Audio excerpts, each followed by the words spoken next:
Merci Valérie. Donc le CLILACARF, c'est le Centre de linguistique interlangue, de lexicologie, de linguistique anglaise et de corpus atelier de recherche sur la parole, pour votre information.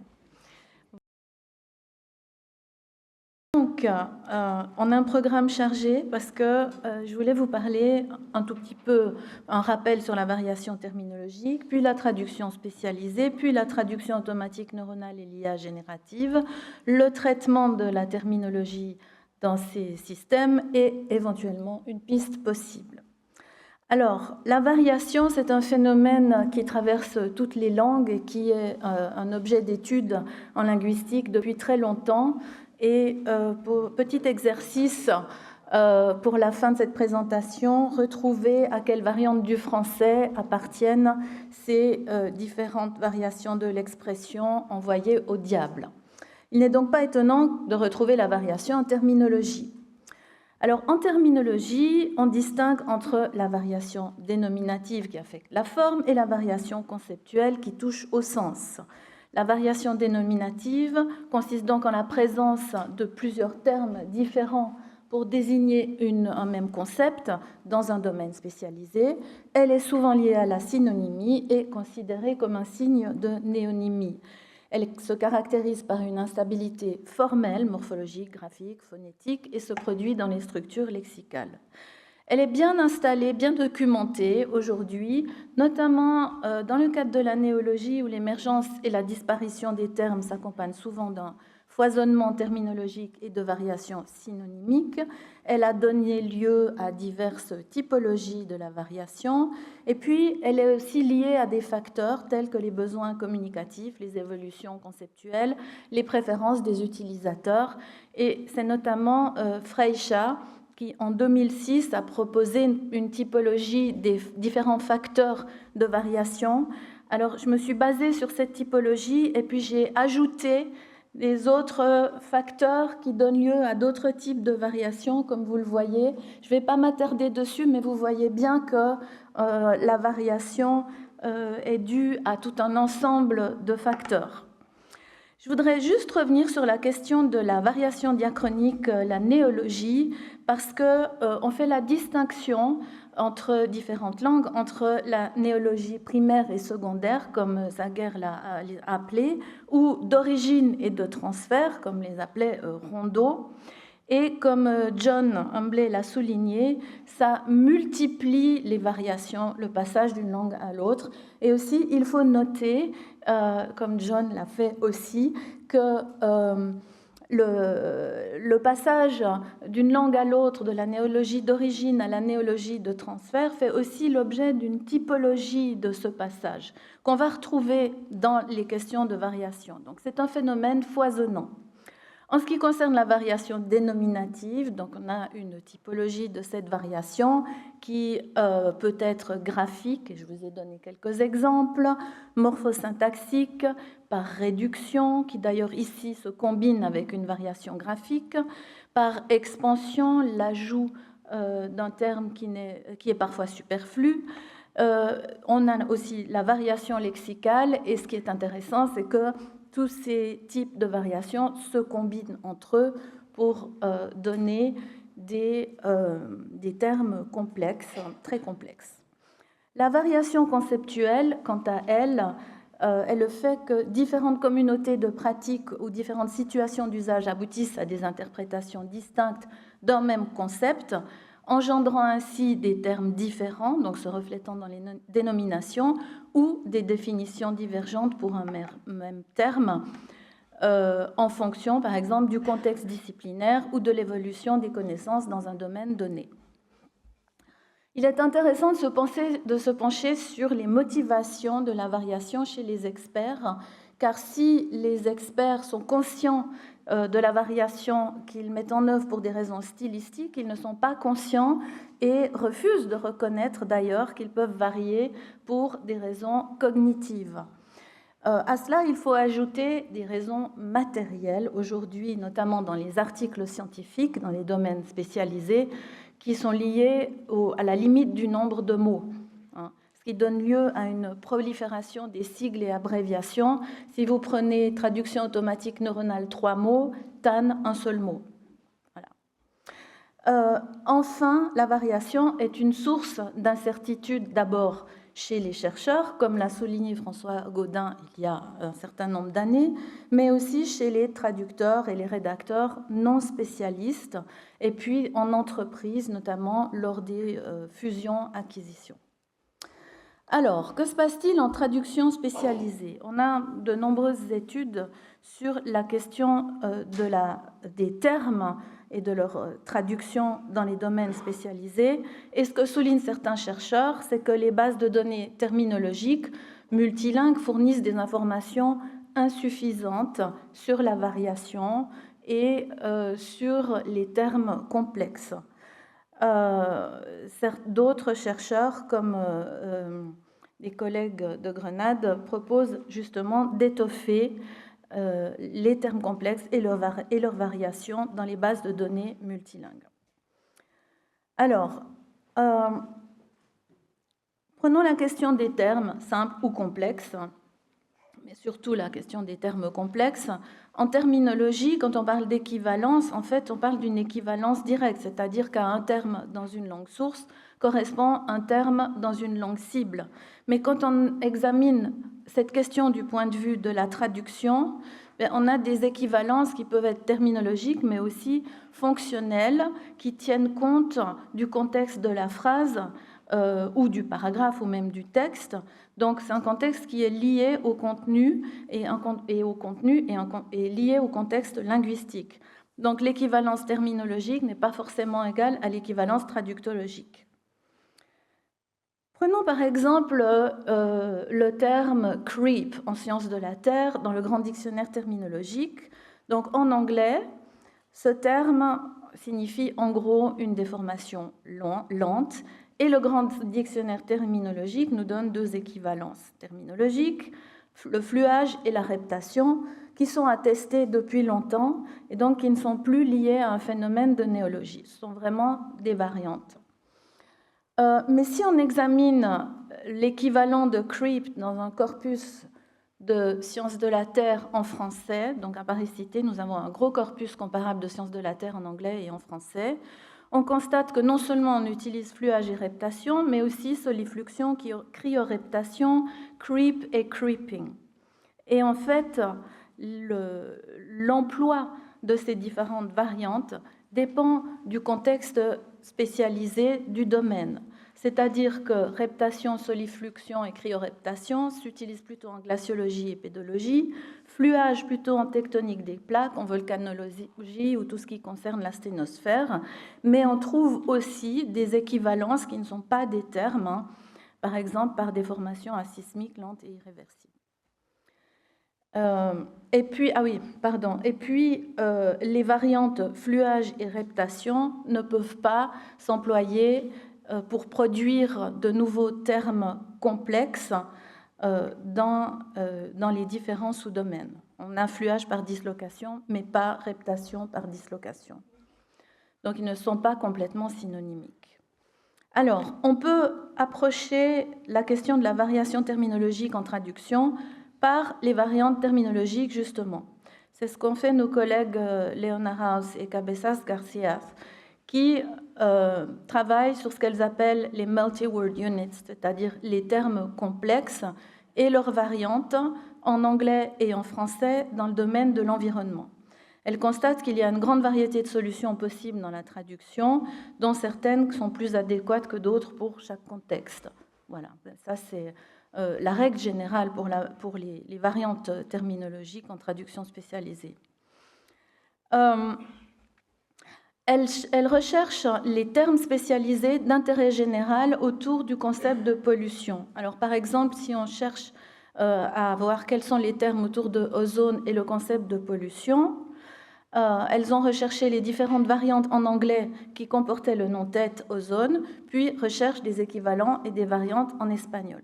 Et dans différentes sources, des sources d'abord traductionnelles, c'est-à-dire des corpus parallèles qui ne sont pas hyper spécialisés, comme Opus 2, Eurlex et Lingui, dans lesquels on trouve des variantes de ozone pollution en anglais et leurs équivalents avec les variantes en espagnol, des sources terminologiques, comme les bases de données Termium et IATE, des sources originales en espagnol, donc un corpus comparable en espagnol interrogé pour trouver les variantes, compléter les variantes en espagnol, et Google Scholar. C'est-à-dire qu'on a des sources qui n'appartiennent pas au même registre, aux mêmes situations de communication, et ça leur permet de trouver 234 termes autour de cette idée, de ce concept de pollution. Mais, et voilà un exemple, donc pour ozone pollution, vous voyez les différentes variantes de l'anglais, et puis ensuite leur équivalent ou traduction dans les différentes sources. Alors, les variantes sont très nombreuses, mais ce sont des variantes qui appartiennent à des registres différents. C'est vraiment une approche plutôt terminographique. Elle constate qu'il y a un degré de variation très élevé, plus élevé en espagnol qu'en anglais, ce qui n'est pas tellement étonnant, étant donné que l'anglais est capable de compacter l'information dans des termes constitués de NN ou NGN, etc., alors qu'en espagnol, comme dans les langues romanes, on est obligé souvent de déballer les termes.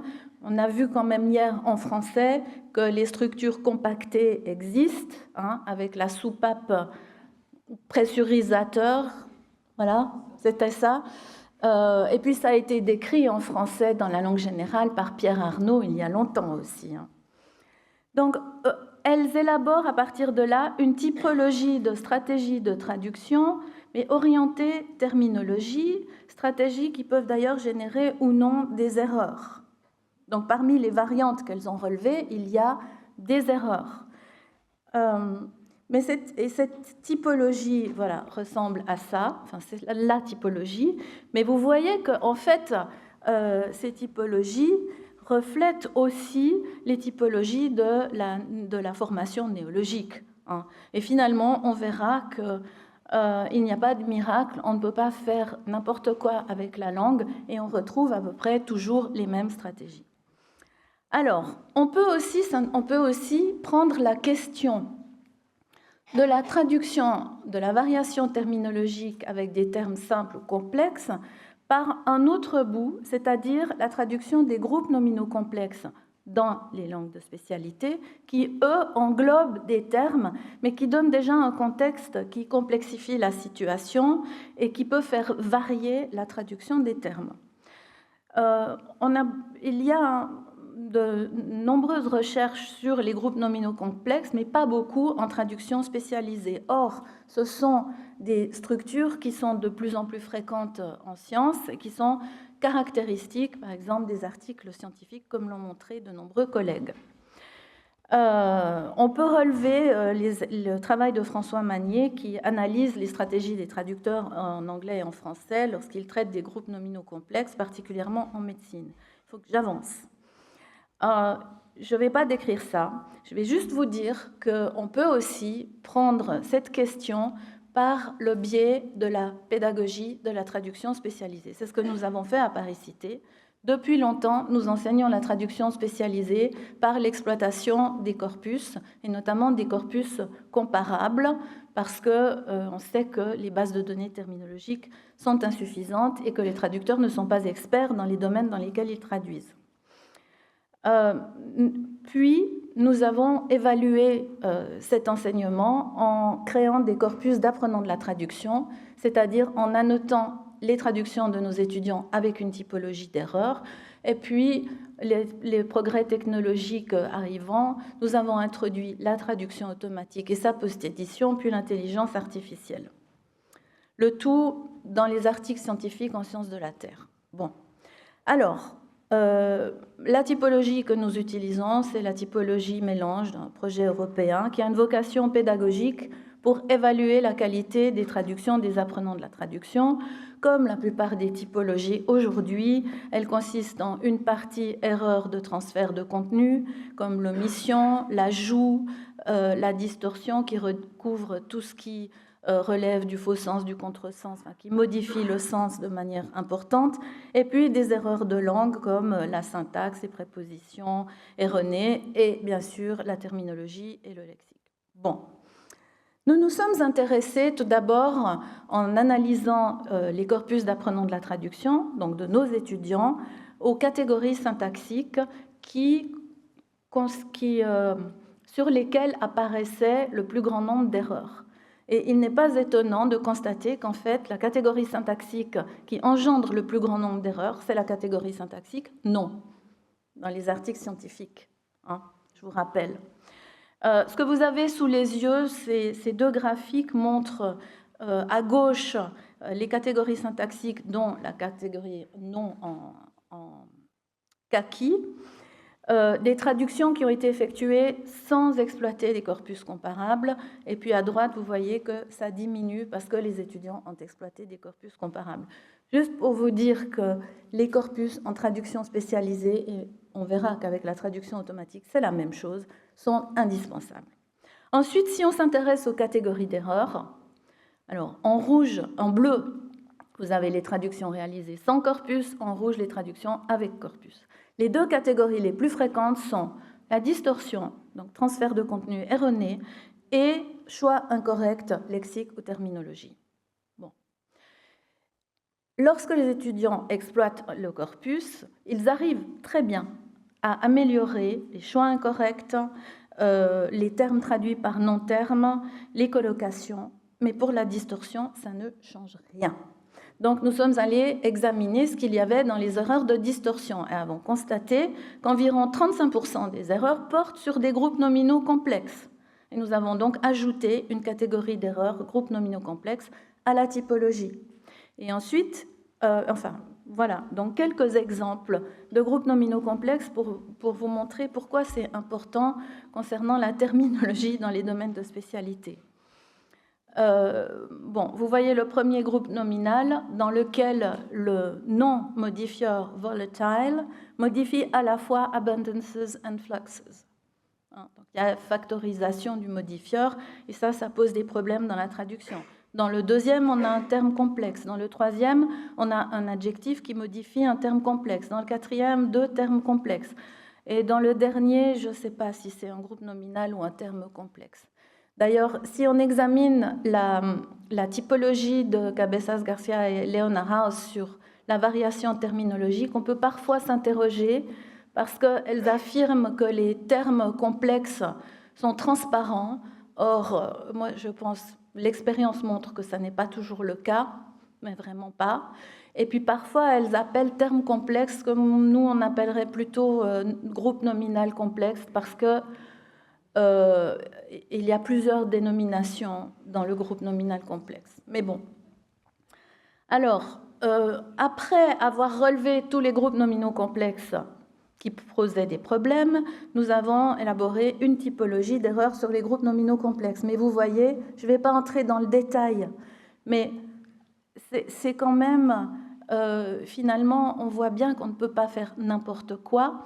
Et puis, c'est proche des stratégies de création néologique, sauf que ces stratégies, en fait, sont exploitées de manière erronée et produisent des erreurs. Voilà. Et cette typologie, nous l'utilisons à la fois pour les groupes nominaux complexes produits par la traduction humaine, mais aussi par la traduction automatique et la post-édition, parce que finalement, on rencontre les mêmes problèmes. Donc, on a deux approches ici qui produisent des résultats similaires dans la catégorisation de ce que nos collègues appellent stratégie et ce que nous appelons erreur, avec des objectifs distincts. D'une part, obtenir des données classées bilingues sur la variation des termes composés, et d'autre part, obtenir des données triées sur les difficultés de traduction des groupes nominaux complexes comportant des termes pour la formation des traducteurs. Et dans les deux cas, tout le monde arrive à la même conclusion, on ne s'en sort pas sans les corpus comparables, qui ne sont pas des corpus traduits. J'insiste là-dessus. Alors, en ce qui concerne la traduction automatique, la robotisation, c'est un vieux rêve de l'humanité, comme en témoigne cet automate Jacquet Drault, qui date du XVIIIe siècle, et qui s'appelle l'écrivain, qui fonctionne encore, mais on est passé de l'automate à l'intelligence artificielle. Et aujourd'hui, en traduction automatique, on est passé de la traduction automatique neuronale à l'intelligence artificielle générative. La traduction automatique neuronale est entraînée sur des corpus alignés, donc des corpus parallèles. Langue source, langue cible, et vice-versa, et dans tous les sens. Et elle fonctionne de la manière suivante, en gros. Il y a un décodeur qui décode la langue source et un encodeur qui encode dans la langue cible. L'IA générative est entraînée sur des corpus multilingues non alignés, donc comparables, et elle ne fait qu'encoder. Donc, ces systèmes manipulent des symboles uniquement. Ils ne comprennent pas, ils imitent. J'insiste là-dessus. Alors, on sait quand même que la machine à traduire traduit mieux, ou machine mieux. On est passé de systèmes symboliques peu efficaces à des systèmes qui peuvent, selon les points de vue, se passer de l'intervention humaine. Alors, moi, je pense que non, pas du tout, on ne s'en passe pas si on veut obtenir une traduction de qualité, et je ne suis pas la seule. On a fait des études pour évaluer les différents systèmes de traduction automatique, mais la traduction automatique neuronale produit encore des erreurs qui peuvent avoir de graves conséquences, notamment en santé, mais pas seulement. Donc, l'intervention humaine reste indispensable. Donc, il y a un certain nombre de chercheurs qui s'accordent sur le fait que l'IA générative représente l'avenir de la traduction. C'est merveilleux, nos problèmes, tout va bien se passer, et tout le reste d'ailleurs, pas seulement la traduction. Alors, l'IA générative fonctionne, elle interprète les requêtes de l'utilisateur et génère une réponse. Bon, tout ça sont des expressions totalement anthropomorphiques, mais ça montre la différence avec la traduction automatique neuronale. L'usage des prompts, donc aujourd'hui dans la recherche sur l'évaluation de l'IA générative, permet de personnaliser le système, contrairement aux systèmes de TAN commerciaux. Par exemple, l'IA générative semble être plus efficace pour imiter les styles, le style littéraire ou le style poétique, que la traduction automatique neuronale. Mais elle a des faiblesses. Alors, elle est peu efficace pour les langues faiblement dotées, mais ça, c'est normal, il n'y a pas assez de corpus, de données. Et surtout, elle génère des traductions différentes pour un même texte, contrairement au système de TAN. Donc, vous donnez un texte à traduire à une IA générative, elle va générer une traduction, 3 jours plus tard, ce sera autre chose. Les chercheurs indiquent qu'il est possible de pallier ces difficultés en utilisant des prompts très sophistiqués, mais ça reste quand même problématique. Un chercheur en TAL, en 2023, a évalué DeepL, Google Translate et ChatGPT et montre, en traduction spécialisée, et montre que DeepL reste toujours meilleur. Et il a essayé de faire post-éditer les traductions de DeepL et de Google Translate par ChatGPT en les comparant à des post-éditions humaines et montre que ChatGPT post-édite moins bien que les humains. Mais bon, c'est un exemple parmi d'autres. Petit exemple ici, un exemple en sciences de la Terre dans lequel on a Moonquake construit sur Earthquake, d'accord. Ça, c'est le prompt pour ChatGPT qui traduit ça par tremblement de lune. Donc, il n'est pas le terme à tester en sciences de la Terre pour Moonquake. DeepL, lui, traduit ça par séisme lunaire, qui est correct. Et lorsqu'on demande à ChatGPT d'évaluer la traduction de DeepL, il nous explique que le terme Moonquake est correct, mais perd la connotation spécifique de... séisme lunaire est correct, mais perd la connotation spécifique de Moonquake. Donc. Voilà, donc l'IA générative et la TAN, ce n'est pas tout à fait le même combat, mais problémo quand même. Alors, la question de la variation en traduction automatique, variation terminologique. Le traitement automatique des langues traite très peu la variation terminologique, parce que c'est un vrai problème en fait. Donc il y a quelques évaluations avec des métriques automatiques qui parlent de ça, mais en fait on s'intéresse surtout au traitement de la terminologie en lui-même, comme le montrent les tâches du sommet mondial de la traduction automatique, dans lesquelles on donne des textes à traduire, on donne une terminologie et puis on évalue les différents systèmes. Le problème, c'est que les terminologies qui sont données comportent principalement des termes simples, très peu de termes composés et des termes composés de 2 éléments. On sait que la traduction automatique rencontre des difficultés à traduire les termes dans les langues de spécialité. Par exemple, Magnier a aussi montré que l'identification des ambiguïtés dans les groupes nominaux complexes, ambiguïtés qu'on retrouve dans les termes composés, est la même pour les traducteurs automatiques et les post-éditeurs. Alors, la traduction automatique de termes complexes est encore peu étudiée. Celle des groupes nominaux complexes, incluant la terminologie, pareil. Cabezas Garcia et Leona House ont essayé d'analyser les termes composés, complexes, de l'anglais vers l'espagnol, traduits par différents systèmes de traduction automatique, sans contexte et avec contexte. Ça leur a permis d'élaborer une typologie des erreurs de traduction automatique pour les termes complexes. Et elle constate un peu naïvement qu'il y a moins d'erreurs lorsque les termes complexes sont traduits en contexte que lorsqu'ils sont traduits sans contexte. Je dis un peu naïvement parce que ce qu'on enseigne à nos étudiants, c'est de ne pas utiliser la traduction automatique en leur donnant un seul terme. Dis-moi quelle est la traduction de moment tensor hors contexte. Le système ne saura pas vraiment le faire. Donc, on n'est pas étonné que, hors contexte, il y ait plus d'erreurs. La typologie des erreurs qu'elle propose, c'est une typologie que l'on retrouve tant pour la traduction humaine que pour la traduction automatique. Expression erronée de la relation sémantique, etc. Ça ressemble à ça aussi, que nous utilisons aussi pour la traduction automatique.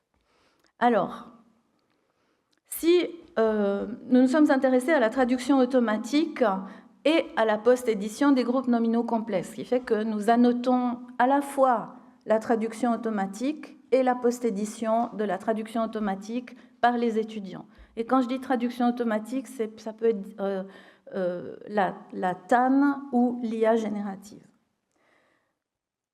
Bon, ce qu'on constate, c'est que la variation en post-édition existe.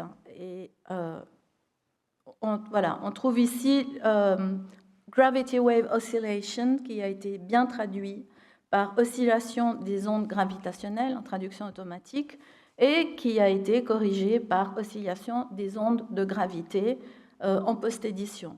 ChatGPT traduit aussi par ondes de gravité. Bon, ici, je pense que pour des raisons stylistiques, oscillation des ondes gravitationnelles est plus adéquat.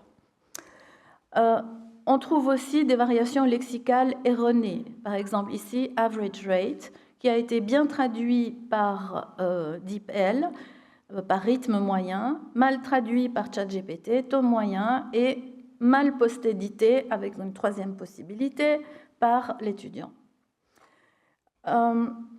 La variation lexicale erronée d'un terme au sein d'un groupe nominal complexe se produit aussi fréquemment, comme ici, Omani Metamorphic Soil Localities, qui a été traduit par des localités de sol métamorphique à romanèse. Soil, en sciences de la terre, ça n'est pas le poisson. Ça n'a pas été corrigé dans la post-édition, mais il se trouve que ChatGPT, lui, l'a bien traduit. Variation d'un terme erroné par une traduction littérale. Donc, low angle thrusting, qui a été traduit littéralement par DeepL en poussée de faible angle, à faible angle, alors que le terme attesté, c'est chevauchement à faible pendage. Et chez ChatGPT, on trouve un mélange entre chevauchement, le terme correct, et la traduction littérale faible angle, qui n'est pas utilisé en français, qui n'est pas attesté en français. Donc, ce que ça montre, en fait, c'est que Bon, je ne vais pas... John, tu aimeras cet exemple, parce que c'est un exemple avec moment tensor. Mais bon, je ne vais pas m'attarder sur cet exemple. Ce que ça montre, en fait, c'est qu'on ne peut pas faire confiance à la traduction automatique ni à la traduction automatique, ni à l'IA générative. Et il est très difficile, parce qu'au départ, ce que nous essayons de faire, et ce que tout le monde essaye de faire, c'est de repérer des régularités dans les erreurs. Et en fait, il n'y a pas vraiment de régularité. On a constamment des surprises dans les deux cas. Et d'ailleurs, l'autre jour, à une journée organisée sur l'IA, organisée par l'Académie des sciences, une traductrice professionnelle expliquait que l'activité de post-édition était quelque chose de beaucoup plus lourd cognitivement que la révision des traductions humaines, parce que, comme on ne pouvait pas prévoir, il fallait être concentré sur l'ensemble du texte.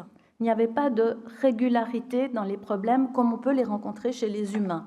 Alors, on retrouve le même type d'erreur que chez les humains, mais sans régularité. On ne peut pas prévoir. Que fait le TAL pour traiter ces questions de terminologie? En traduction automatique neuronale, ils essayent de contraindre la traduction automatique et notamment contraindre la phase de décodage. Mais ça nécessite de grosses ressources parallèles qui sont plutôt rares. Il faut aligner des phrases, mais des milliers de phrases pour pouvoir entraîner les systèmes. Donc, on essaye d'exploiter des corpus comparables et d'extraire automatiquement des équivalences terminologiques dans ces corpus. On développe des ressources par le biais des campagnes d'évaluation. Et il faut trouver un compromis entre forcer la main au décodeur et interférer le moins possible avec les choix de l'encodeur, parce que l'intégration de terminologie dans les systèmes de traduction automatique pose des problèmes de détermination et d'intégration des termes simples dans les groupes nominaux complexes. Bon. Donc, la traduction d'un terme et de ses variantes peut générer une traduction automatique des erreurs, voire parfois même des hallucinations, et la traduction machine entraîne des variations terminologiques au sein du texte. Parfois, les variantes sont bien traduites, il n'y a pas de problème. Parfois, elles sont mal traduites. Parfois, le fait pour un terme composé de complexe de se retrouver dans un groupe nominal complexe engendre des erreurs supplémentaires. La question des sigles aussi est un gros problème dans la traduction automatique, que ce soit TAN ou IA générative.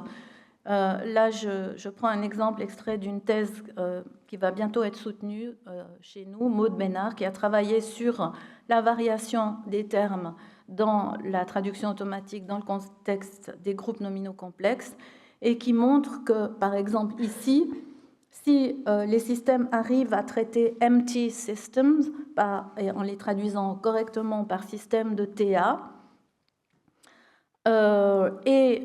pour DeepL, phrase-based SMT, système de TA basé sur, et là c'est segment et pas phrase, mais bon. Dans d'autres cas, vous voyez ici par exemple, NMT, c'est Neural Machine Translation, donc TAN, traduction automatique neuronale, qui n'a pas été prise en charge correctement par le système. Bon. C'est un exemple, mais c'est un phénomène qui revient extrêmement fréquemment. Et puis, dans l'autre sens, là j'ai beaucoup parlé d'anglais vers le français, mais dans le sens du français vers l'anglais, il y a des difficultés qui restent insolubles. C'est-à-dire le fait pour l'anglais de pouvoir compacter et décompacter donc des groupes nominaux comme NN en N of N avec des fonctions rhétoriques ou cognitives, etc., ben ça, c'est très difficilement pris en charge par la traduction automatique du français vers l'anglais.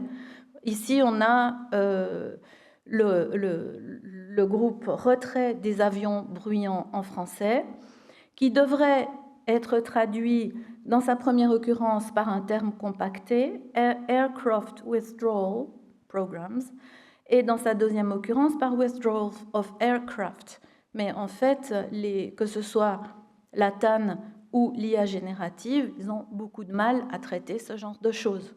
Donc la variation au fil du texte, au fil du document complet pose un problème. Pourquoi aussi? Parce que les textes sont traduits phrase à phrase. Et là, je vais, en 3 minutes, proposer une piste. Voilà. Je participe à un projet ANR qui s'appelle Matos, machine à traduire pour ouvrir la science. Bon, vous voyez les informations là, sur la diapositive. Son objectif, c'est la traduction d'articles scientifiques de l'anglais vers le français en TAL, sciences de la Terre et médecine, parce que ce sont 3 disciplines dans lesquelles la terminologie ne se comporte pas tout à fait de la même manière. La difficulté, c'est de traduire des documents complets et non pas de traduire phrase après phrase. La traduction de documents complets permet aussi de tenir compte de la variation terminologique, d'avoir une certaine cohérence. Pour ça, nous avons, pendant l'année écoulée, les 18 derniers mois, collecté d'énormes ressources linguistiques pour nourrir les systèmes, en nous aidant de l'intelligence artificielle générative. Et nous avons amélioré, augmenté beaucoup les bases des données terminologiques en ligne qui sont à l'INIST, et donc nous allons publier ces bases bientôt. Il faut aussi classer la variation terminologique dans les différents domaines. Et puis, lorsque il n'existe pas d'équivalent en français, essayer de générer des néologismes. Ça donne lieu à plusieurs thèses, comme vous le voyez, sur différents sujets et un post-doctorat. Et ce que nous faisons donc, pour cette question de variation, c'est tout d'abord d'analyser manuellement des textes complets traduits automatiquement pour produire un corpus d'erreurs, d'adapter et compléter les typologies sur les groupes nominaux complexes et les termes composés sur des textes entiers, construire un corpus aligné anglais-français et annoté à l'aide de l'intelligence artificielle entraînée sur la typologie mélange un peu modifiée, fournir le corpus annoté à la TA et tester le système avec l'aide de ChatGPT entraîné sur la typologie. Ça a l'air très simple, mais en fait, c'est pas très simple. Je vais peut-être pas donner les exemples, je vais simplement dire que la traduction automatique ne tient pas compte de la fréquence d'emploi des variantes terminologiques. Elle est capable de traduire correctement. Elle est capable de traduire correctement les variantes, mais lorsque ces variantes sont glissées dans des structures beaucoup plus complexes, ça commence à poser des problèmes. Donc, ma conclusion, c'est que bien que nous soyons passés de l'automate à l'intelligence artificielle, nous n'avons pas encore fini. Nous ne pourrons pas nous passer de l'être humain, contrairement à ce que beaucoup affirment. Et le travail à faire reste encore infini. Je vous remercie.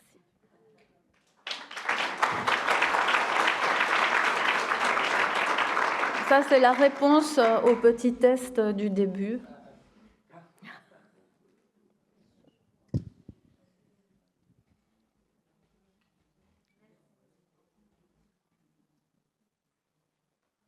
Merci beaucoup, Nathalie, pour ce beau panorama, effectivement, et ces comparaisons. Alors, avez-vous des questions ?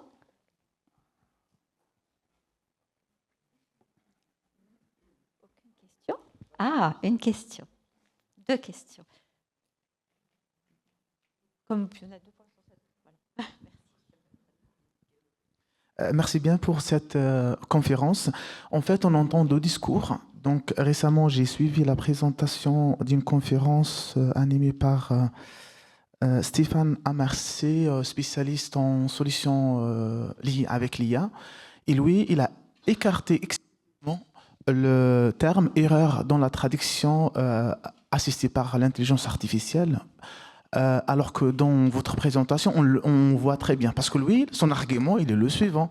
L'IA ne fait que de choisir parmi les choix prédéfinis. Et donc, il ne s'agit pas d'une erreur, mais c'est un choix, tout simplement. Alors qu'il parle de l'erreur dans la traduction humaine. Alors, vous parlez de quelqu'un qui est en informatique. Oui. Donc, en traitement automatique des langues, on évalue beaucoup les systèmes, que ce soit l'IA ou traduction automatique, justement pour les améliorer. C'est un domaine de recherche qui est très développé.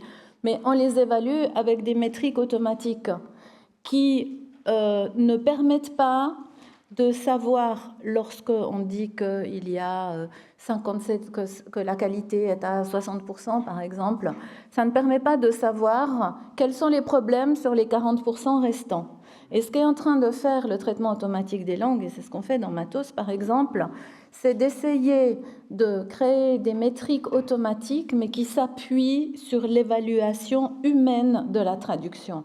Parce que finalement, c'est très bien de dire que l'IA fait des choix, mais qu'est-ce qu'on attend d'une traduction? On attend... Bon, alors, on sait qu'on peut avoir une traduction rapide pour avoir le contenu, connaître le contenu d'un texte sans qu'elle soit parfaite, etc. Mais après, dans le monde de la traduction professionnelle où on achète des traductions, on attend que la traduction soit correcte. On n'attend pas de faire des choix comme ça, qui ne correspondent pas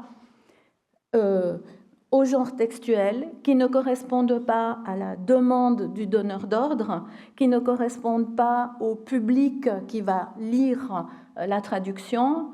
Donc, en fait, ce sont deux mondes différents qui se parlent maintenant, mais ce sont deux mondes différents. Oui, l'IA fait des choix, mais dans le contexte d'une traduction qui est vendue, achetée par quelqu'un, ben ces choix sont parfois erronés. C'est tout. Merci. François Gaudin. Oui, je confirme, François Gaudin. Merci beaucoup, Nathalie, c'est très, très intéressant. Et alors, il y a une chose qui m'a frappé, c'est que dans ton texte, variation revient tout le temps. Et quand on entend variation à propos des traductions, il n'y a aucun problème, parce que le X qui varie, c'est l'énoncé de départ qu'on traduit. Donc on sait ce qui varie, d'accord? Parfaitement. L'exemple que tu prends, en fait, c'est encore une traduction. C'est en français, mais c'est des français différents que tu traduis les uns dans les autres. Mais dans tous les exemples que tu as donnés au début, où variation est une notion monolingue, spatiale, historique, etc., on ne sait pas très bien en fait quel est le critère qui permet de dire que X varie. Parce qu'en fait, ce sont des dénominations qu'on considère comme concurrentes. Alors, est-ce que c'est parce que c'est le même référent? Bon, évidemment, un peu partout, une toile à laver, ça se ressemble beaucoup. Donc, est-ce que c'est le référent, le concept? Est-ce que c'est une paraphrase? Je trouve que la notion de variation est beaucoup plus pertinente, en fait, dans le domaine de la traduction. Parce que là, on sait vraiment quel est le X qui varie, sinon le mot est trompeur. Parce qu'en fait, on parle de variation pour des formes entre lesquelles on trouve un air de famille, mais on ne sait pas quelle est la chose qui varie au départ. Ben, en monolingue, on sait quand même. On sait si on a, par exemple, onde de gravité, onde gravitationnelle. Là, tu as une variation. Oui, parce que là, tu as des critères de paraphrase, mais dans la variation historique, tu ne peux pas être garanti qu'il y a vraiment quelque chose de commun qui simplement varie. Des éléments qu'on met en forme, on parle de variation, mais on ne sait pas toujours quelle est la chose qui, au départ, serait un invariant. Ah oui, ça, je suis d'accord. Oui. Mais en fait, quand on examine la variation en monolingue, on examine que des choses qui existent quand même. D'accord? C'est vrai que quand tu l'examines en traduction, alors parfois il n'y a pas de problème parce que toutes les variantes sont traduites correctement. Parfois il y a des problèmes parce qu'il n'y a peut-être pas le même nombre de variantes. Donc on a deux fois, je ne sais plus pour quel exemple c'était, mais en fait il y avait 4 variantes en anglais, il n'y en avait que 3 en français. Donc la 4e variante était traduite de la même manière que la 3e ou quelque chose comme ça. Mais surtout, c'est vrai que dans la traduction, ce qu'on constate dans la variation, ce sont surtout des variations inappropriées qui produisent, qui génèrent des problèmes. Parce que, par exemple, si on utilise le sigle, sigle TA, mais en sciences de la Terre, il y a beaucoup de sigles aussi, tout au long d'un texte. Mais TA se retrouve dans différents contextes, modifiés par des choses, etc. Ben là, on va rencontrer des variations dans la traduction du sigle parce que les contextes sont différents. Et ça pose des problèmes, mais c'est vrai, en traduction. Et en traduction humaine et en traduction automatique. Je ne sais pas si j'ai bien répondu, bien compris ce que tu voulais dire. C'est ça. Hein.